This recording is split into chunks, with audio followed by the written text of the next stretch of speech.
The acrid smell of burning meat hit Xander Thorne's nostrils before he even dismounted his horse, and he knew immediately that someone was having a worse day than he was. He had ridden hard from the copper mines outside Bisbee, Arizona, his muscles aching from a 14-hour shift underground, and all he wanted was a hot meal and a soft bed at the boarding house where he had been staying for the past 3 months. It was September 1884, and the desert heat still clung to the evening air like a heavy blanket, making everything feel twice as exhausting as it should.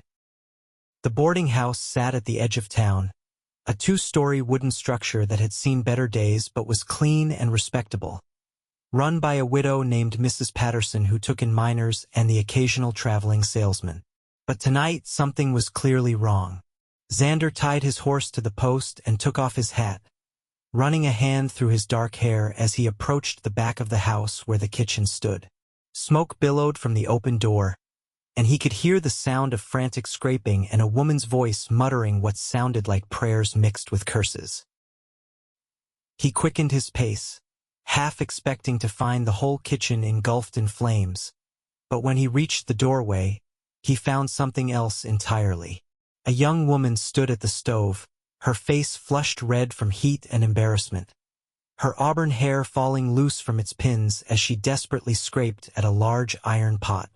The contents had clearly burned beyond recognition, turned completely black and crusted to the bottom. Tears streamed down her cheeks, leaving clean tracks through the soot that had settled on her face. She wore a simple blue calico dress with an apron that was now stained with ash and grease, and her hands shook as she worked. "Let me help," Xander said, stepping into the kitchen without thinking. The woman jumped, nearly dropping the pot, and spun around to face him. Her eyes were in striking green, bright even through the tears, and for a moment Xander forgot entirely about the burned stew. She was beautiful, even covered in soot and clearly distressed. "I have ruined everything," she said, her voice breaking. "Mrs. Patterson trusted me to make dinner for everyone tonight, and I have burned it all. She is visiting her sister in Tombstone, and I promised I could handle it, and now look." She gestured helplessly at the pot. Xander crossed the kitchen and gently took the pot from her hands, setting it on the counter. He peered inside, seeing the blackened mess that might have once been beef stew. The smell was terrible, acrid and bitter, but beneath it he could detect the faint aroma of vegetables and spices that had gone into the dish before disaster struck. "Not so bad," he said, picking up a wooden spoon and scraping at the sides of the pot where the stew had not quite burned through. "I'll eat the good parts. See here? The middle is not as bad as the bottom. Just got away from you is all." The woman stared at him as if he had lost his mind. "You cannot be serious. It is completely ruined. I should throw it out and start over, but there is no time. The other boarders will be here within the hour expecting dinner, and I have nothing to give them." "How long have you been working here?" Xander asked, still scraping carefully at the pot. He managed to extract a spoonful of stew that looked relatively normal, if a bit darker than it should be.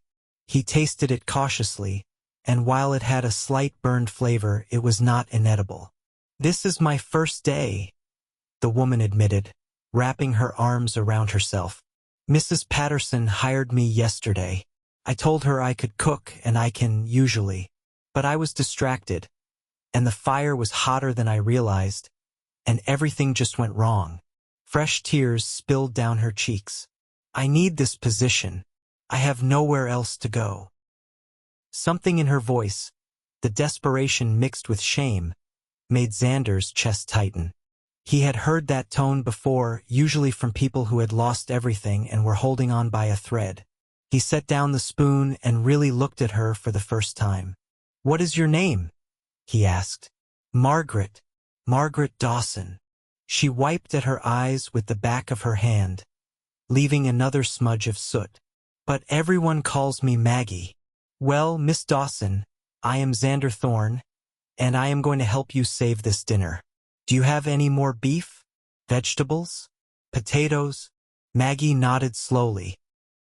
Some, yes, in the pantry, but I do not understand. We will salvage what we can from this pot and add fresh ingredients to it.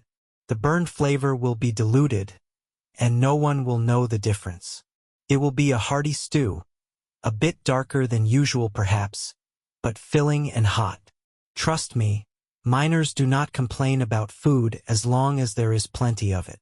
He smiled at her, and after a moment, she smiled back. It transformed her face completely, lighting up her features and making her eyes sparkle despite the tears. Xander felt something shift in his chest, a feeling he had not experienced in a long time.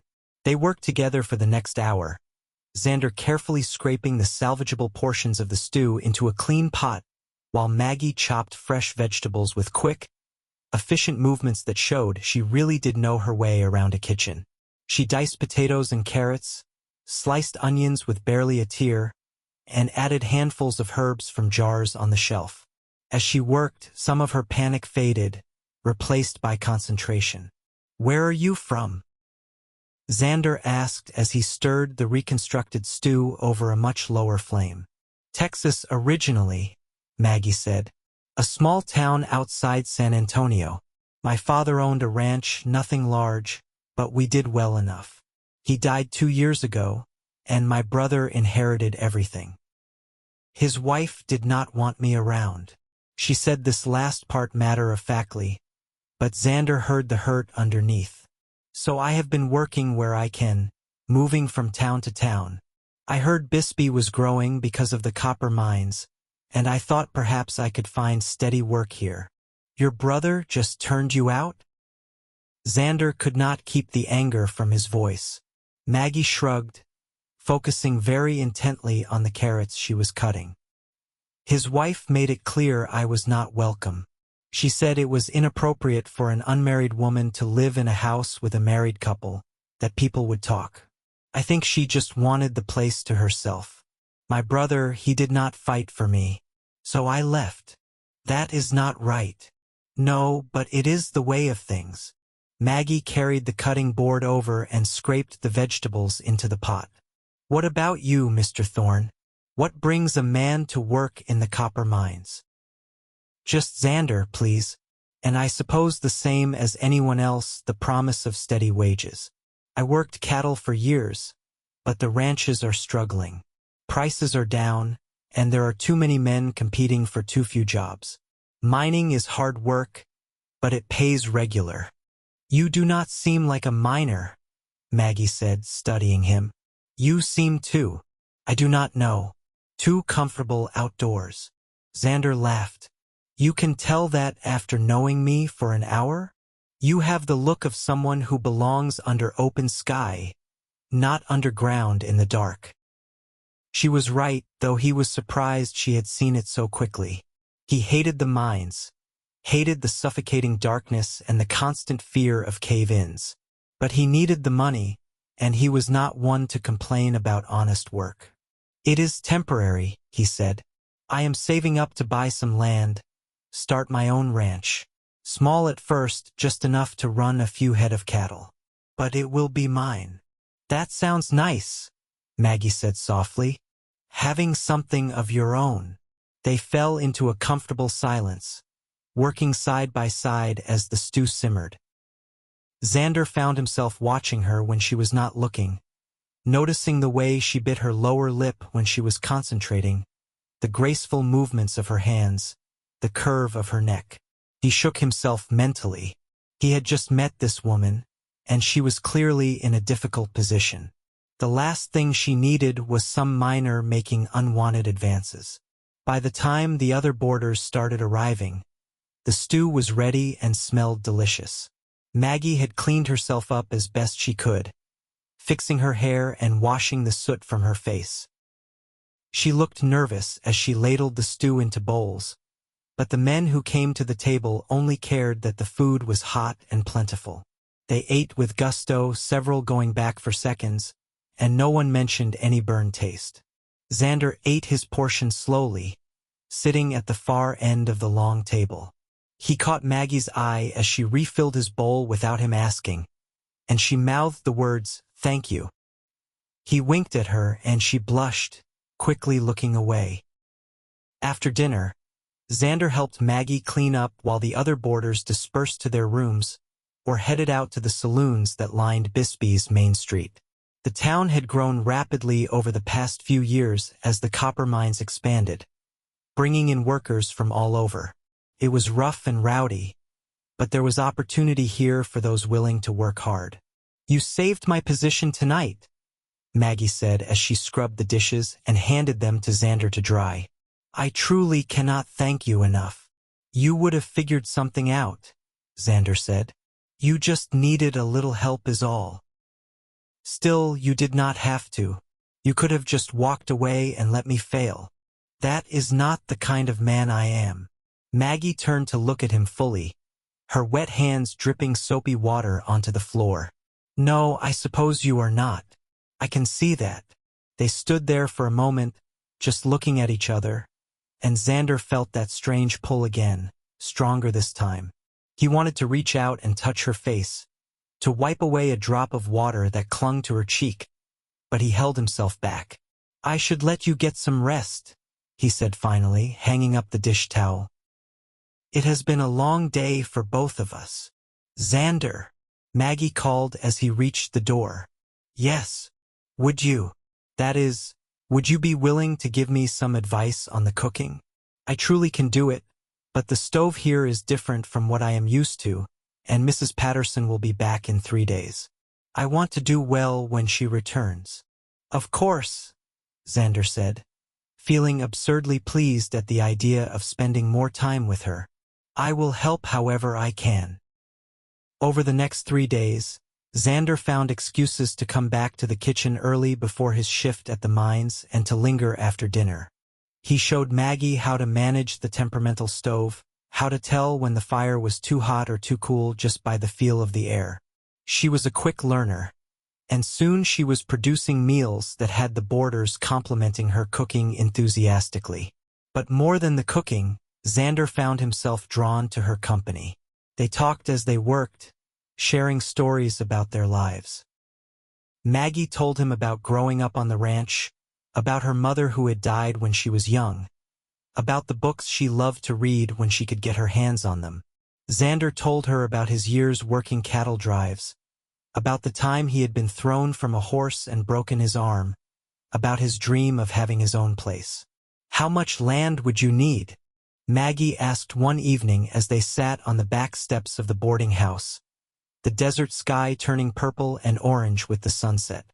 "Not much, not at first. Maybe 100 acres with good grass and water. Enough to support 50 head of cattle, maybe more if the grazing is good. I have been looking at parcels east of here, near the Mule Mountains. The land is cheaper there, and it is beautiful country." "It sounds wonderful," Maggie said, and there was a wistfulness in her voice that made Xander look at her closely. "You miss ranch life," he said. "I do. I loved it, actually. Loved the animals, the wide open spaces, the rhythm of the seasons. My father taught me to ride when I was small, and I used to help him with the cattle when I could. My brother used to tease me, said I should have been born a boy because I liked the ranch work more than the housework. Nothing wrong with that. No, but it is not very practical for a woman on her own, is it? I cannot very well work cattle by myself." "You could if you had help," Xander said before he could stop himself. Maggie looked at him, her green eyes searching his face in the fading light. "What are you saying?" Xander took a breath. He had not planned this, had not thought it through, but suddenly it seemed like the most natural thing in the world. "I am saying that I have been thinking a lot these past few days. About you, about the ranch I want to start. About how nice it would be to have a partner. Someone who understands that life and wants the same things. Xander, we have only known each other for 3 days. I know it is crazy. But I feel something with you, Maggie. Something I have not felt before. And I think you feel it too." Maggie was quiet for a long moment, and Xander's heart pounded in his chest. He had overstepped, been too forward. He was about to apologize when she spoke. I do feel it, she said softly. But I am afraid. I have been on my own for 2 years, dependent on the charity of others, never knowing where I will be from 1 month to the next. I cannot just throw myself at the first man who shows me kindness. This is not just kindness, Xander said. I would not have said anything if it were. I am not asking you to make any decisions right now. I just want you to know that I am interested, truly interested, in getting to know you better, in seeing where this might go. Maggie smiled, and even in the dim light, it took his breath away. I would like that too. They continued to see each other over the following weeks, though they had to be discreet. Mrs. Patterson had returned from Tombstone and had been pleased with Maggie's work, but she was a proper woman who would not approve of one of her boarders courting her cook without formal intentions. So Xander and Maggie met in stolen moments, conversations during dinner preparations, walks on Sunday afternoons when the boarding house was quiet. Xander learned more about her with each passing day. He learned that she had a temper when provoked, that she was fiercely loyal to those she cared about, that she had a quick wit and a laugh that made him smile even when he was exhausted from the mines. He learned that she was afraid of thunderstorms, that she loved the smell of rain on dry earth, that she wanted children someday but feared she might never have them. Maggie learned about him too. She learned that he was patient and kind, but that he had a stubborn streak and a strong sense of right and wrong. She learned that he sent money to his younger sister back in Kansas, helping to support her family. She learned that he read poetry, though he was embarrassed to admit it, and that he had a beautiful singing voice that he only used when he thought no one was listening. By October, Xander knew he was in love with her. The realization came one evening when she burned her hand on a hot pan, and he felt his heart stop for a terrifying moment. He had rushed to her side, plunged her hand into cool water, held it gently as she winced in pain. And he had known then that he wanted to take care of her for the rest of his life, to protect her from hurt, to make her happy. But he said nothing yet. He was still working in the mines, still saving every penny he could. He had found a piece of land he wanted, 120 acres with a spring-fed creek and good grazing. The price was more than he had hoped, but it was fair. He needed another 3 months of work to have enough for the down payment and supplies to get started. 3 more months in the dark, suffocating tunnels, and then he could leave it all behind. In November, disaster struck. There was a cave-in at the mine, a section of tunnel that collapsed without warning. Xander was not in that section, but he spent hours helping to dig out the trapped men. 3 miners died that day, and 5 more were injured. Xander came home covered in dust and blood, his hands torn and raw from moving rocks. Maggie took one look at him when he walked into the kitchen and immediately filled a basin with warm water. She did not ask questions, just gently cleaned his hands and bandaged them, her own hands shaking slightly. When she was done, she wrapped her arms around him and held him tight. "You could have been killed," she whispered against his chest. "But I was not," Xander said, breathing in the scent of her hair, which smelled like bread and herbs. "You have to leave the mines, Xander. You have to find other work." "I know. I am close now, close to having enough for the land. Just a few more months." Maggie pulled back to look at him. "How much more do you need?" He told her the amount, and she bit her lip, thinking, "I have some money saved. Not much, but some. What if we combined what we have? Would it be enough?" "Maggie, I cannot take your money." "You would not be taking it. It would be an investment in our future." She paused, then said more firmly, "That is, if you want a future with me." Xander cupped her face in his bandaged hands. "I want nothing more than a future with you. I have been trying to wait to do things properly, but yes, I want to marry you, Maggie Dawson. I want to build a life with you. Then we do this together," she said. "We pool our money, buy the land, and start the ranch. Together." They sat down that night and went through their finances. Maggie had saved nearly every penny from her wages at the boarding house, and combined with what Xander had put away, they had enough for the land and basic supplies. It would be tight and they would have to work hard, but it was possible. Xander gave notice at the mine the next day, and they began making plans. Mrs. Patterson was sorry to lose Maggie but understood, and she even gave her blessing when Xander formally asked for permission to court her cook with intentions of marriage. They were married 3 weeks later in a simple ceremony at the small church in Bisbee, with Mrs. Patterson and a few of the boarders as witnesses. The wedding was modest but beautiful. Maggie wore a dress she had sewn herself from pale yellow fabric, and Xander bought her a bouquet of wildflowers from a Mexican woman who sold them in the market. When the preacher asked if he took this woman to be his wife, Xander's voice was strong and clear. "I do," he said, and he meant it with every fiber of his being. They spent their wedding night at the boarding house, in Xander's small room, and it was perfect in its simplicity. Xander was gentle with Maggie, taking his time, and she responded with a passion that surprised and delighted him. Afterward, they lay tangled together in the narrow bed, talking about the future until the early morning light crept through the curtains. "Are you nervous?" Maggie asked, tracing patterns on his chest with her finger. "About the ranch? A little. It will be hard work. But good work. Work that matters."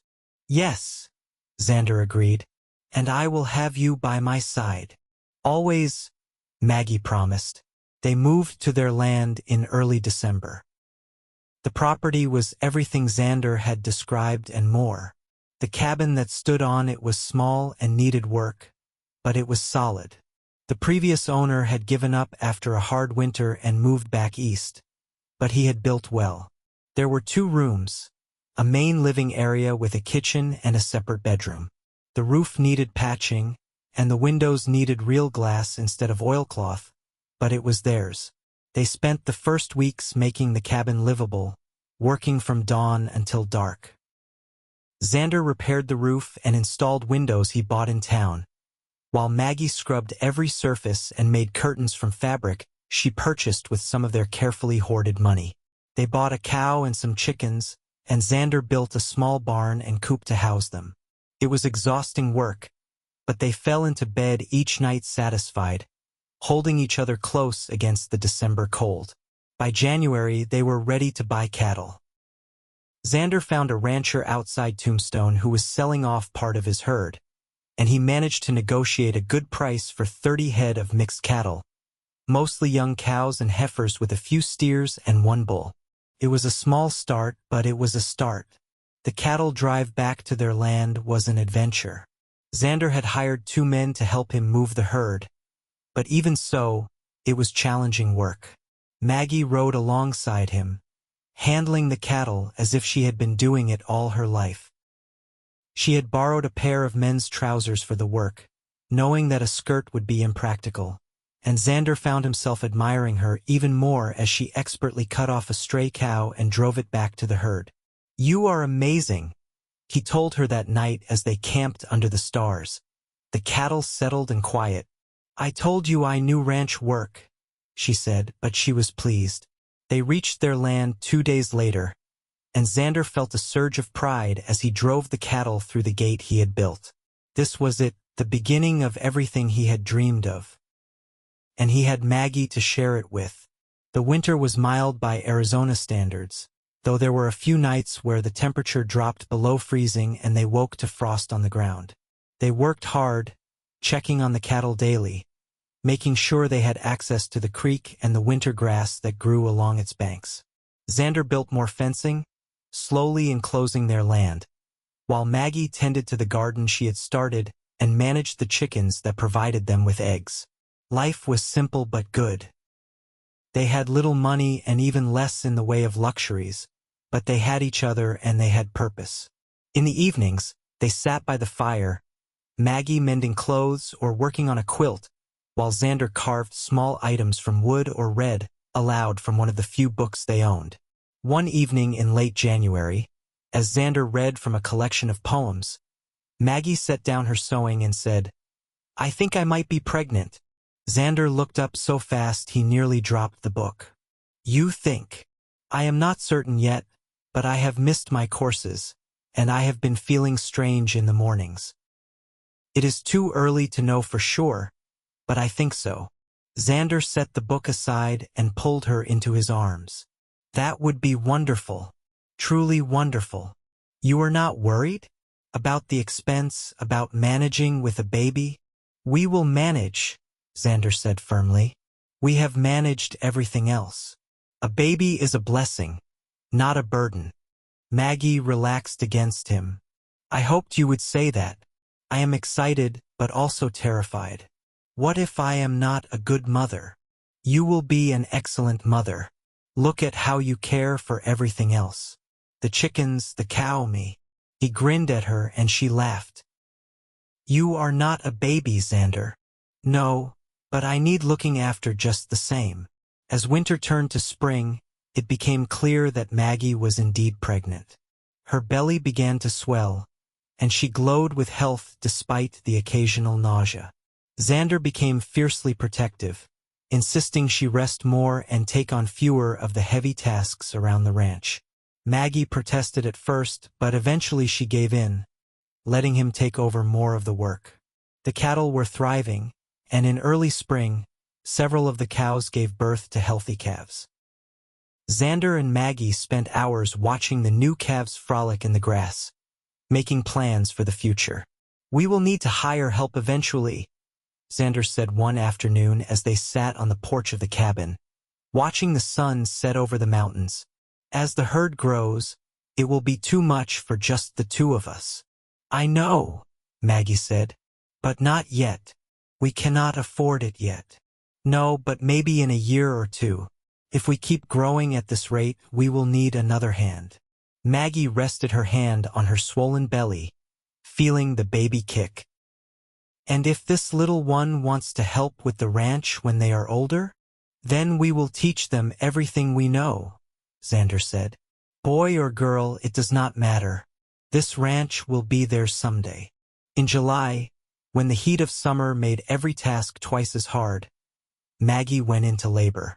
Xander rode hard to Bisbee to fetch the midwife, an older Mexican woman named Señora Garcia who had delivered half the babies in the area. She arrived at the cabin calm and competent, shooing Xander out of the bedroom and getting to work. The labor was long and difficult. Xander paced outside, listening to Maggie's cries with a feeling of helplessness that was worse than anything he had ever experienced. He wanted to be with her, to hold her hand, but Señora Garcia had been firm that he was to stay out of the way. Finally, as the sun began to set, he heard a different cry, a baby's cry, strong and lusty. Xander's heart leapt, and he moved toward the door just as Señora Garcia opened it. You have a son, she said, smiling. A healthy boy, and your wife, she did very well. She is strong, that one. Xander rushed into the room to find Maggie propped up in bed, her hair plastered to her head with sweat but her face radiant. In her arms was a tiny bundle wrapped in blankets, and when Xander knelt beside the bed, she pulled back the blanket to show him their son. The baby had a shock of dark hair and a red, wrinkled face, and he was the most beautiful thing Xander had ever seen. Tears stung his eyes as he reached out to touch the tiny hand, and his son immediately grasped his finger with surprising strength. He is perfect, Xander whispered. We did well, Maggie said, her voice tired but happy. What should we name him? They had discussed names throughout the pregnancy but had never quite settled on one. Now, looking at their son, Maggie said, Thomas, after my father. Thomas Joseph Thorne.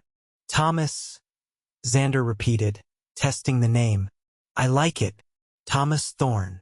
Señora Garcia stayed with them for 3 days, making sure Maggie recovered properly and teaching her how to nurse the baby. Xander was amazed at how natural Maggie seemed with motherhood, how easily she adapted to the demands of their newborn son. He helped however he could, bringing her meals, changing soiled cloths, walking with Thomas when he was fussy in the night. Life with a baby was exhausting and chaotic, but it was also filled with unexpected joy. Xander found himself making silly faces to get Thomas to smile, singing lullabies he remembered from his own childhood, marveling at every tiny change as their son grew. Maggie bloomed in motherhood, her love for Thomas evident in every gentle touch and soft word. The ranch continued to grow as well. By the time Thomas was 6 months old, their herd had increased to 45 head, and Xander had managed to sell several steers for good money. They used the profits to buy more supplies, to improve the cabin by adding a small addition for Thomas, and to save for the future. Money was still tight, but they were making it work.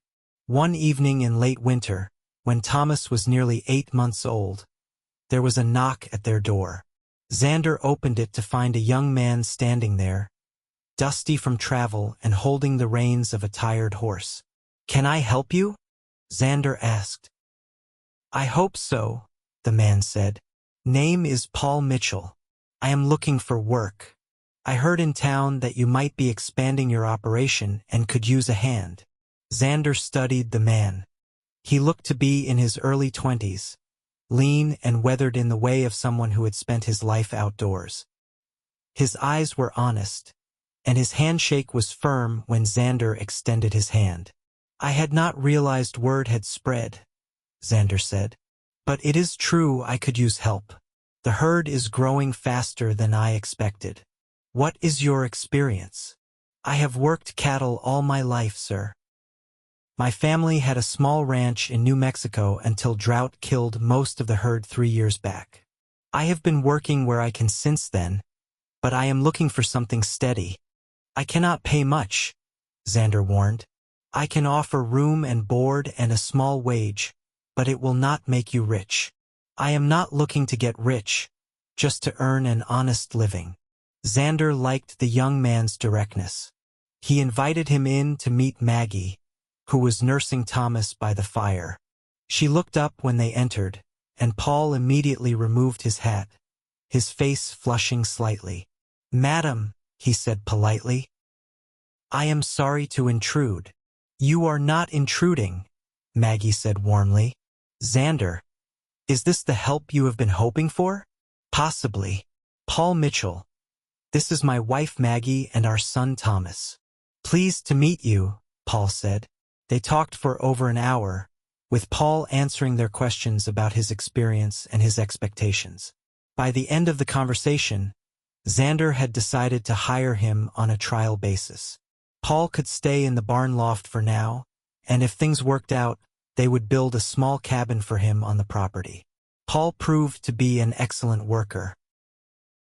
He was up before dawn every day, tending to the cattle with a skill and dedication that impressed Xander. With Paul's help, Xander was able to expand the herd further, buying more cattle and even a few horses. They built more fencing, cleared more land for grazing, and constructed a proper barn to replace the makeshift structure Xander had built when they first arrived. Thomas grew into a happy, healthy toddler, walking at 10 months and getting into everything. Maggie chased after him with patient amusement, while Xander taught him simple words and let him help with small tasks around the ranch.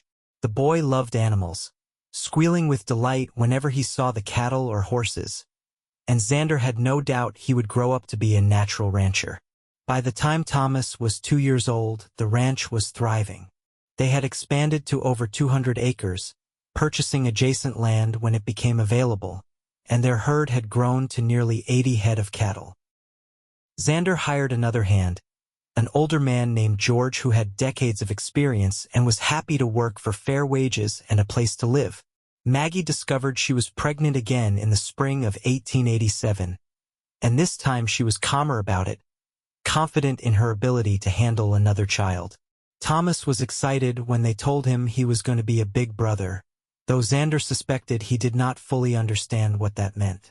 This pregnancy was easier than the first, and when Maggie went into labor in November, it was faster too. Senora Garcia arrived in time to deliver a healthy baby girl, whom they named Sarah Rose Thorne. She had her mother's green eyes and a head full of blonde hair that surprised them both, though Maggie's mother had been blonde, so perhaps it came from her side of the family. Thomas was fascinated by his baby sister, wanting to hold her constantly and bringing her his favorite toys. Maggie and Xander watched their children with hearts full of love and gratitude, amazed at how much their lives had changed in just a few short years. The ranch continued to prosper. By 1889, they had over 100 head of cattle and had built a proper house to replace the original cabin, which they now used for storage. The new house had 4 bedrooms, a large kitchen, and a sitting room with big windows that looked out over their land.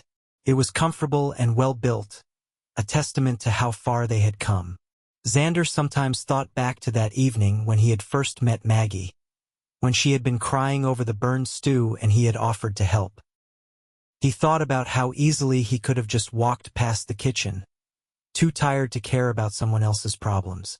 But something had made him stop, some instinct or fate or divine intervention, and his entire life had changed because of it. "Do you ever regret it?" he asked Maggie one night as they lay in bed, the children asleep in their rooms down the hall. "Regret what?" she asked, her head resting on his chest. "Any of it. Marrying me, coming out here, the hard work." Maggie propped herself up on one elbow to look at him. "Not for a single moment. This is everything I ever wanted, even when I did not know I wanted it. You gave me a home, Xander. You gave me a family and a purpose. How could I regret that? I just want to make sure you are happy. I am more than happy. I am content, which is a much deeper thing. I wake up every morning grateful for my life, for you, for our children. That is more than most people can say." Xander pulled her down for a kiss, pouring all his love into it. "I am grateful too, for all of it, but especially for you. Life was not without its challenges. There were droughts that made grazing difficult, cold winters that tested their endurance, and the occasional illness that swept through the cattle or struck one of the children. But they faced each challenge together, supporting each other through the hard times and celebrating the good times with equal enthusiasm. In 1891, when Thomas was 6 and Sarah was 3, Maggie gave birth to their 3rd child, another son they named Daniel after Xander's father. Daniel was a quiet baby, content to watch the world with serious dark eyes, and he seemed to be particularly attached to his father from the very beginning. The ranch continued to grow, and by 1893, they were one of the most successful operations in the area.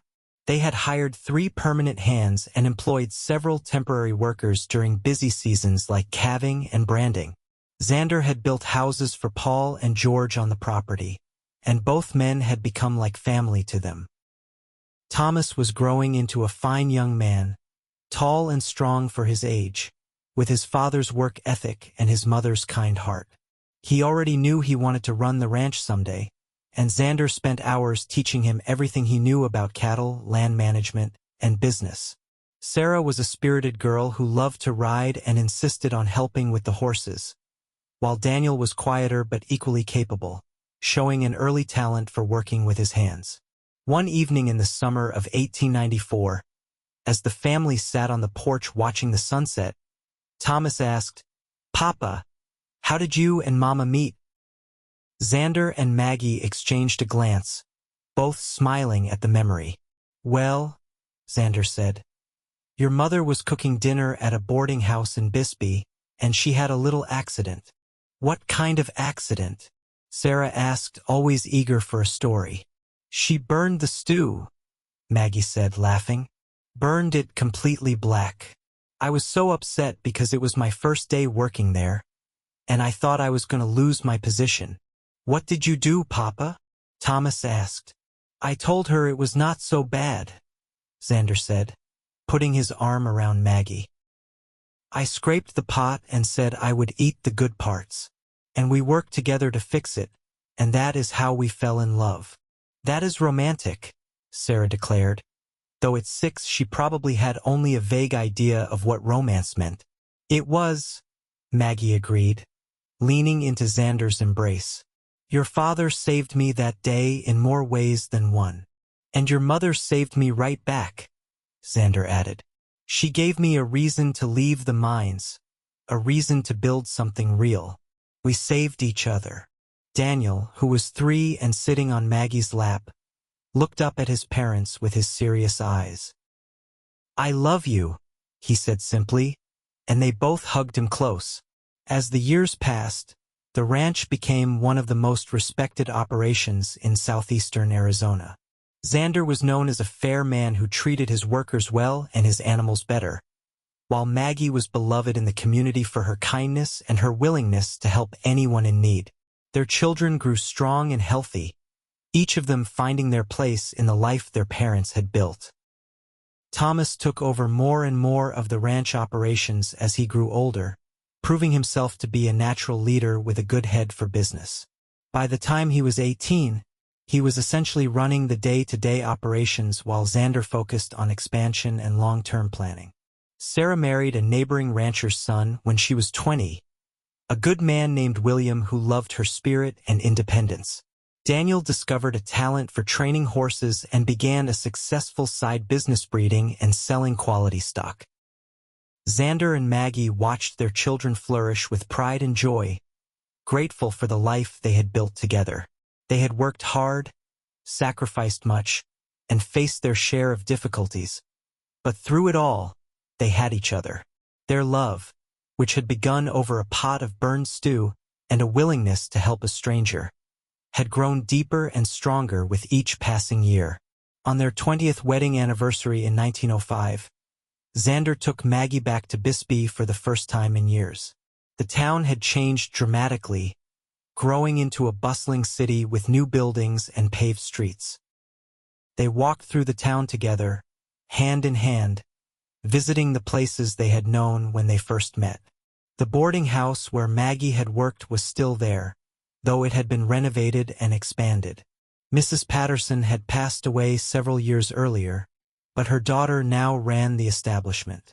They stopped by to say hello, and the daughter remembered Maggie and Xander fondly, telling them that her mother had often spoken of the cook who had married the miner and made such a success of themselves. That evening, they stayed at one of the nicer hotels in town, a luxury they could now afford. As they dressed for dinner, Maggie caught sight of herself in the mirror. She was 43 years old now, her hair threaded with silver and her face marked by years of sun and wind. But her eyes were still bright, and there was a contentment in her expression that had not been there in her youth. "Do you ever think about how different things could have been?" she asked Xander as he helped her fasten her necklace. "Different how? If you had not stopped to help me that night. If you had just gone to your room and ignored the smoke and the crying." Xander turned her to face him, his hands gentle on her shoulders. "I think about it sometimes," he admitted. "And then I thank God that I did stop, because I cannot imagine my life without you. You are the best thing that ever happened to me, Maggie Thorne." "And you are mine," she said, reaching up to touch his face. His hair was gray now, and there were lines around his eyes, but he was still the same man who had looked at her with kindness all those years ago, who had seen past her distress to the person underneath. They went to dinner at a fine restaurant, eating food they did not have to cook themselves and enjoying the rare luxury of being served. They talked about their children, their ranch, their plans for the future. They were older now, no longer young, but the fire between them had not dimmed.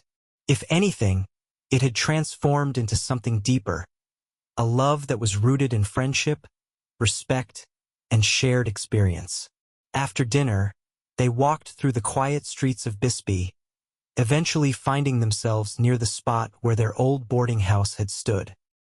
They stood there in the moonlight, remembering. "I was so scared that night," Maggie said softly. "I had nothing, nowhere to go. I thought my life was over before it had really begun." "And look at you now," Xander said. "Look at us. 3 beautiful children, a successful ranch, a life full of love and purpose. All because you had the courage to keep trying, even when things seemed hopeless. All because you had the kindness to help a stranger, Maggie corrected. We helped each other, Xander said. That is what love is, I think. Helping each other, day after day, through good times and bad. They returned to the ranch the next day, back to the life they had built together.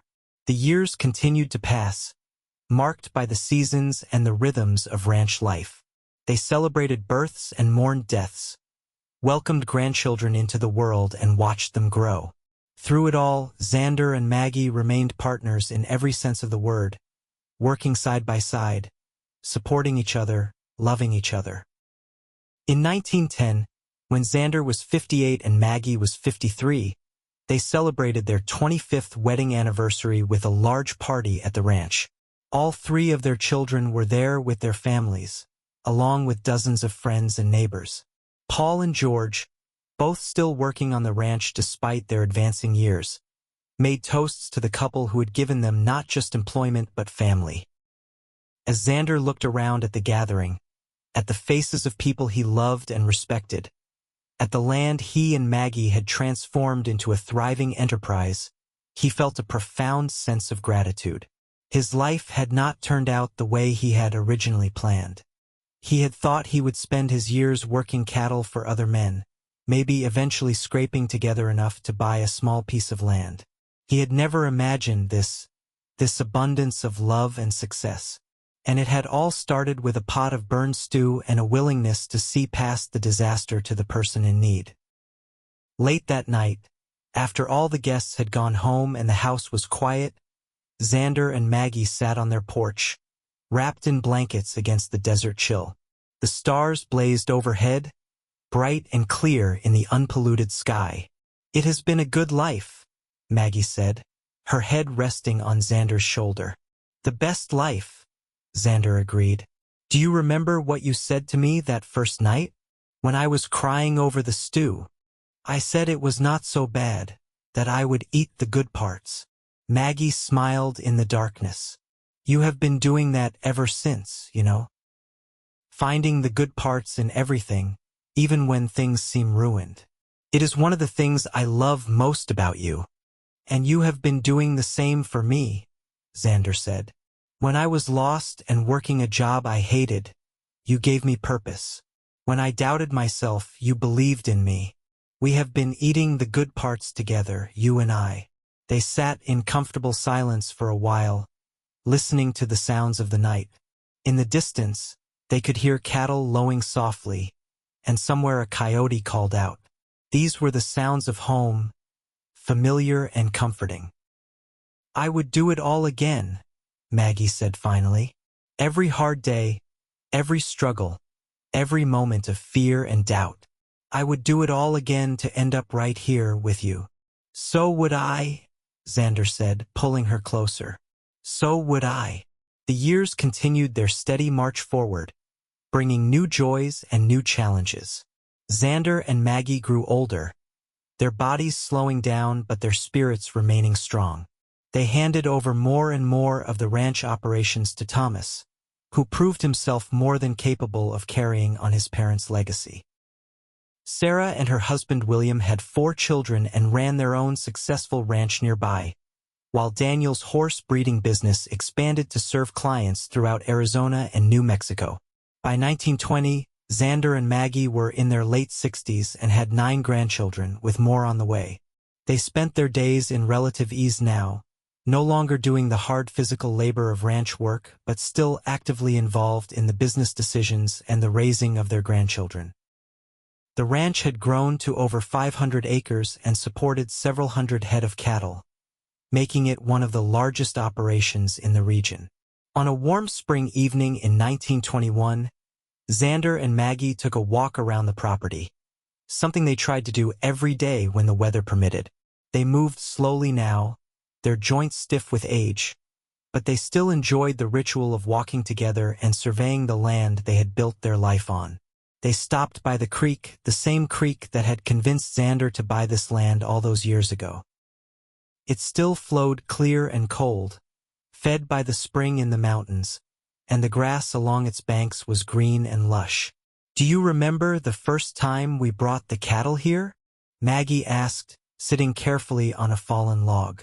I do, Xander said, settling beside her. You were 6 months pregnant with Thomas, and you insisted on riding along on the drive even though I was terrified you would fall off the horse. Maggie laughed. I was perfectly safe. I had been riding my entire life. I know, but I was a worried husband. I am still a worried husband. And I love you for it, Maggie said, taking his weathered hand in hers. They sat together as the sun set, painting the sky in shades of orange and pink and purple. The beauty of it never got old, no matter how many times they witnessed it. This land, this place they had built together, was more than just a ranch. It was a testament to their love, their hard work, their unwavering belief in each other. Thank you, Xander said suddenly. For what? For saying yes when I asked you to marry me. For taking a chance on a minor with big dreams and little money. For being my partner in all of this. Maggie turned to look at him, her green eyes still bright despite the wrinkles that surrounded them. I should be thanking you. You gave me a home when I had nowhere to go. You saw me, really saw me when I thought I was invisible. You made me believe I was worth loving. You have always been worth loving, Xander said firmly. From the very first moment I saw you, covered in soot and crying over that burned stew, I saw your strength and your spirit. I knew you were special. We were both lucky that night, Maggie said. Lucky that you stopped to help. Lucky that I had the courage to accept that help. Lucky that we found each other at exactly the right moment. Not luck, Xander disagreed. Fate, destiny, divine intervention, whatever you want to call it, we were meant to find each other. They made their way back to the house as the stars began to emerge, their steps slow but steady. The house was warm and welcoming, lights glowing in the windows where their family gathered for dinner. Thomas and his wife lived in the main house with them now, along with their 4 children, and the dinner table was always full and noisy. As they entered, they were greeted by the sounds and smells of home. Their grandchildren ran to embrace them, chattering about their day, while their daughter-in-law smiled warmly from the kitchen where she was finishing up the meal preparation. Thomas helped his father out of his coat, his strong hands gentle. Good walk? He asked. Very good, Xander said. Your mother and I were just reminiscing about the early days. You two are always reminiscing, Thomas said fondly. Though I suppose when you have as many good memories as you do, that is allowed. Dinner was a lively affair, as it always was with so many people gathered around the table. They said grace, thanking God for the food and the family and the blessings they had received. Then everyone dug in, passing dishes and sharing stories from their day. The grandchildren competed for attention, showing Xander and Maggie drawings they had made or asking for stories about the old days. After dinner, while the women cleaned up and the children played, Xander and Thomas sat on the porch talking about ranch business. There was a buyer interested in purchasing several head of cattle, and they needed to decide on a price. Xander mostly listened now, letting Thomas make the decisions, but he still offered advice when asked. You have done well, son, Xander said when they had finished their discussion. Better than I could have hoped. This ranch will be in good hands for generations to come. You and Mama built something special, Thomas said. I am just trying to maintain it and grow it where I can. But the foundation you two laid, that is what makes it all possible. Later, as Xander and Maggie prepared for bed, they talked about the evening. Our family is a blessing, Maggie said as she brushed out her long silver hair. They are, Xander agreed, watching her from the bed. Even after all these years, he loved watching her perform these simple rituals. We built something good, you and I.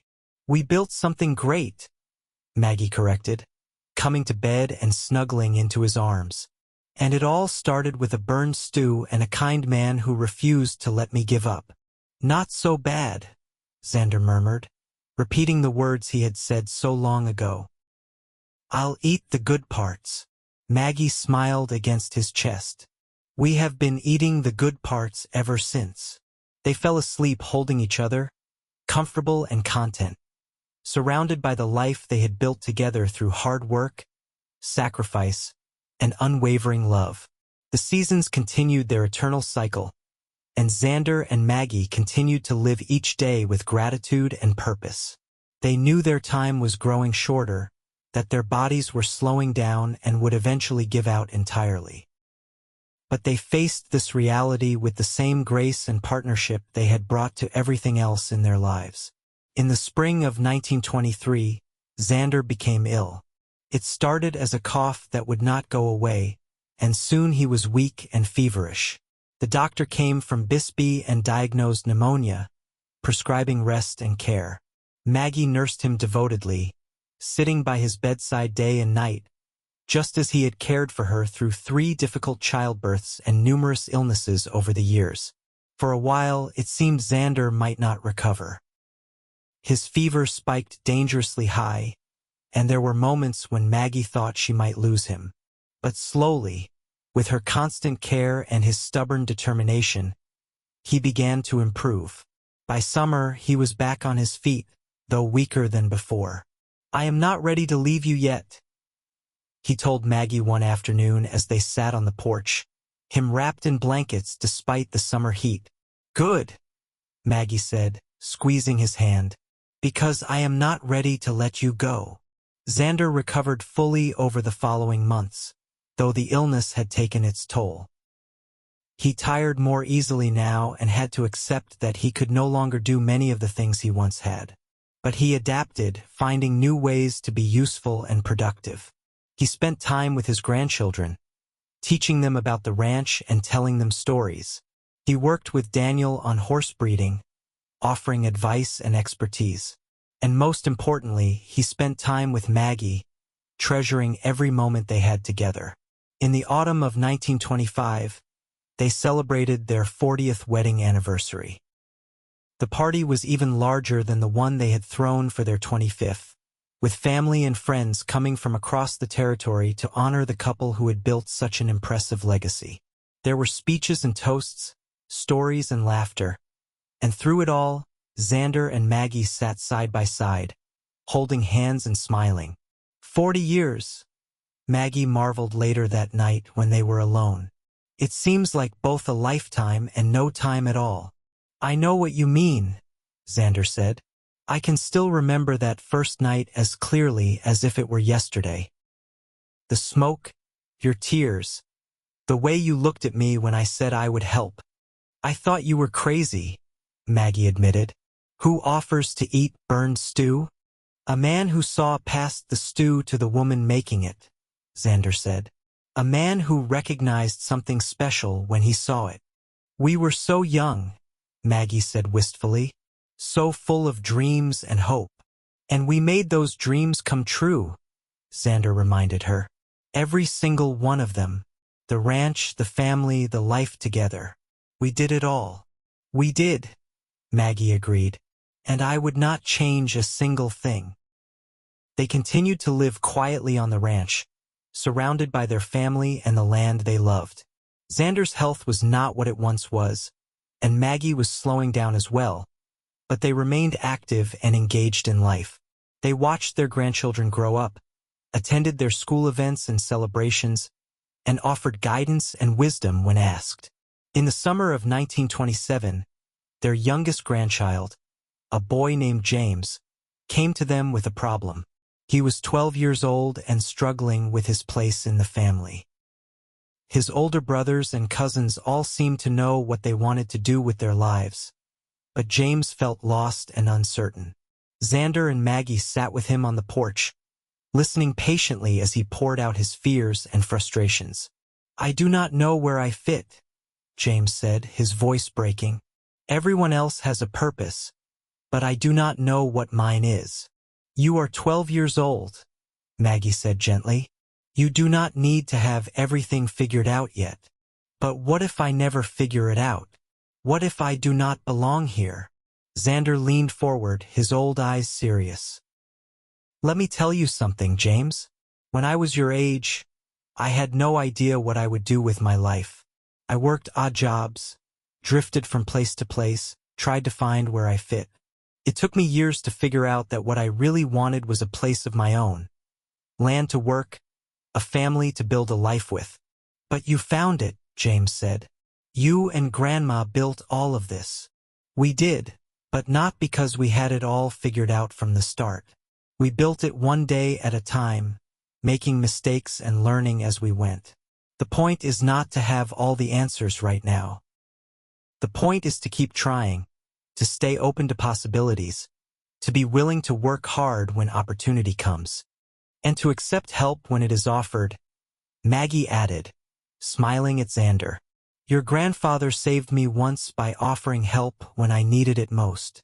Never be too proud to accept help, James, and never be too selfish to offer it to others." James thought about this for a moment, then asked, "How did Grandpa save you?" So they told him the story, just as they had told all their grandchildren at one time or another. The story of the burned stew, the kind cowboy, and the love that had grown from that simple act of compassion. James listened with wide eyes, fascinated by this glimpse into his grandparents' past. "So you almost gave up?" he asked Maggie. "I almost did," she admitted. "I was so scared and ashamed. But your grandfather saw past my mistake to the person I could be. He gave me a chance and I took it. That is all any of us can do, James. Take the chances we are given and make the most of them." James left that conversation feeling better, and over the years, Xander and Maggie watched him grow into a confident young man who eventually found his passion in veterinary medicine, becoming one of the few animal doctors in the region. The years continued to pass, marked by the celebrations and sorrows that come with a long life. Xander and Maggie lost friends and family members to age and illness, but they also welcomed new great-grandchildren into the world. The ranch continued to prosper under Thomas's management, expanding and modernizing while still maintaining the values and traditions his parents had established. In 1930, when Xander was 78 and Maggie was 73, they took one last trip to Bisbee together. The town had changed beyond recognition, grown into a modern city with automobiles and electric lights. But they found the old boarding house, still standing though now converted into offices. They stood outside it, holding hands, remembering. "It all started here," Maggie said softly. "It did," Xander agreed. "The best thing that ever happened to me started right here." "To both of us," Maggie said. They returned to the ranch that evening, tired but content. They knew their time was growing short, that they were in the final chapter of their lives. But they faced this truth with the same courage and partnership they had brought to everything else. Xander passed away peacefully in his sleep in the spring of 1932, with Maggie holding his hand. He was 80 years old and had lived a full, rich life surrounded by love. The funeral was attended by hundreds of people, all of whom had been touched by his kindness, his integrity, and his generosity of spirit. He was laid to rest on the ranch he had built, under a cottonwood tree by the creek, with a simple headstone that read, "Xander Thorne, beloved husband, father, and friend." Maggie grieved deeply for her husband, the man who had been her partner for nearly 47 years. But she also felt profound gratitude for the life they had shared, for every moment of joy and sorrow they had experienced together. She continued to live on the ranch with Thomas and his family, spending her days with her grandchildren and great-grandchildren, telling them stories about their grandfather and the love that had built their legacy. On quiet evenings, she would sit on the porch and remember. She remembered the terrified young woman she had been, standing in that boarding house kitchen with a pot of burned stew, certain her life was over. She remembered the kind cowboy who had looked past her mistake and seen her potential. She remembered every moment of their life together, from the struggle of those early years to the prosperity and peace of their later life. Not so bad, she would whisper to herself, echoing Xander's long-ago words. We ate all the good parts, you and I. Every single one. Maggie lived for 3 more years after Xander's death, remaining active and engaged until the very end. She passed away peacefully in the summer of 1935, surrounded by her children and grandchildren. She was 78 years old, and her last words were, "I am coming, Xander. Wait for me." She was buried beside her husband under the cottonwood tree, her headstone matching his. Margaret Thorne, beloved wife, mother, and friend. The ranch continued for generations after them, passed down through their children and grandchildren, each generation adding to the legacy that Xander and Maggie had started. The story of the burned stew became family legend, told and retold at gatherings and celebrations. A reminder that love can begin in the most unexpected ways and that kindness and compassion are never wasted. The old house they had built still stands, preserved by the family as a memorial to their remarkable ancestors. Visitors can see the kitchen where Maggie learned to cook on that temperamental stove, the bedroom where their children were born, the porch where they sat together through thousands of evenings, holding hands and watching the sunset over their beloved land. And sometimes, on quiet evenings when the wind is just right, people say you can almost hear them still, the ghost of laughter and conversation, the echo of a love that refused to be diminished by time or death. A love that started with a pot of burned stew and a cowboy who said, "Not so bad. I'll eat the good parts." It was a love that nourished not just 2 people but entire generations, proving that sometimes the best things in life come from the worst moments, and that with partnership, determination, and unwavering faith in each other, anything is possible. Xander and Maggie Thorne had built more than a ranch. They had built a legacy of love that would endure long after they were gone, a testament to the power of kindness, compassion, and the willingness to see past surface mistakes to the beauty underneath. Their story became more than just family history. It became a reminder that love often comes when we least expect it, that grace and second chances are gifts to be treasured, and that the greatest adventures often begin with simple acts of kindness. The burned stew that had seemed like such a disaster in the moment had actually been the beginning of something wonderful, the catalyst that brought 2 lonely people together and changed both their lives forever. And so the Thorne Ranch continues to this day, a thriving operation that honors the memory of its founders. The current generation knows the story well, and they teach it to their children as a reminder of where they came from and the values that built their family. Hard work, compassion, partnership, and love. These were the foundations Xander and Maggie laid, and they remain as strong today as they were over 100 years ago. In the end, their story is not just about a cowboy and a cook or even about a ranch and a family.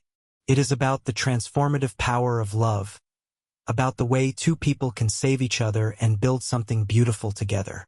It is about finding home not in a place but in another person, about eating the good parts even when things seem ruined beyond repair. It is about choosing to help instead of walking away, about seeing potential where others see only failure, about believing in second chances and new beginnings. And most of all, it is about the enduring truth that love, real love, can overcome any obstacle, survive any hardship, and create miracles from the ashes of disasters. Xander and Maggie Thorne lived this truth every day of their lives together, and their legacy continues to inspire everyone who hears their story. They proved that sometimes all it takes is a little kindness, a little faith, and the courage to say, "Not so bad. I'll eat the good parts." Everything else, all the beauty and joy and love that follows, is just the natural result of choosing hope over despair, connection over isolation, and love over fear. Their story reminds us that we all have the power to change someone's life with simple acts of compassion, that we all deserve second chances and the opportunity to build something meaningful. And it shows us that the best love stories are not about grand gestures or perfect moments, but about two imperfect people choosing each other day after day, through burned stews and broken dreams and hard times, always finding the good parts and savoring them together. This is the legacy of Xander and Maggie Thorne, born from a moment of crisis in a boarding house kitchen in Bisbee, Arizona, in 1884, and continuing to this day in the hearts and lives of everyone they touched. It is a legacy of love, and it will endure as long as there are people who believe in second chances, who choose kindness over indifference, and who understand that sometimes the most beautiful things come from the most unlikely beginnings.